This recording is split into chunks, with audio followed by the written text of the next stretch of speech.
Սիրելի հայրենակիցներ, իհարկե դժվար է բանակի, մանավանդ իմ համար բանակի մասին քննադատական խոսքեր ասելը, բայց այնուամենայնիվ իրողությունից ելնելով մենք պետք է համապատասխան որոշում ընդունենք։ Կուսակցական այսպես ծրագրերը մեկ այլ բան է, որովհետև ձեր կուսակցական ծրագրերով մենք ամբողջ Արցախ ենք կորցրել, բայց զինված ուժերի զարգացումը ապահովել է կազմահաստիկային փոփոխությունները, կառուցվածքային փոփոխությունները եւ համալրումը այլ բան է պատրաստության հետ կապված։ Ընդ որում պատրաստությունը մեծ խելք չէ պետք, որ տեսնես, թե ինչ պատրաստություն կա, զինուշ ծրագիրը նայում ես եւ այն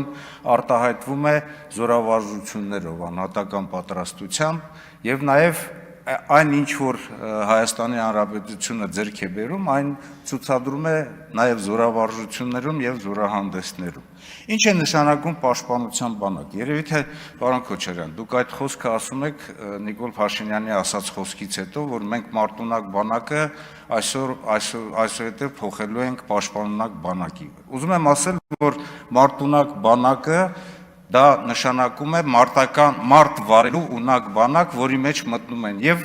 պաշտպանական եւ հարձակողական եւ այլ գործողություններ։ Իսկ պաշտպանունակությունը վերաբերում է պետությանը, որի մեջ մտնում են պետության տնտեսության, տարածքի, բնակչության, նրա բարոյական նպատակի, նրա ռազմավարական նպատակների, հավաքական կամքի եւ նաեւ նույն մարտունակ բանակի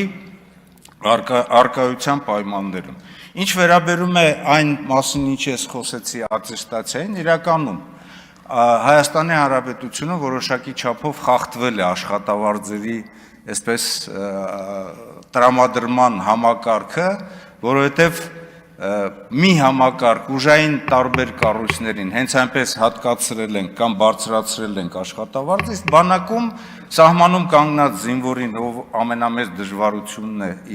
իր ուսերի վրա դնում, ասում են գնա քննություններ հանձնի, իսկ այդ քննությունները պարզապես ավարտում եմ, հրամանատարական պատրաստության քննություններ են։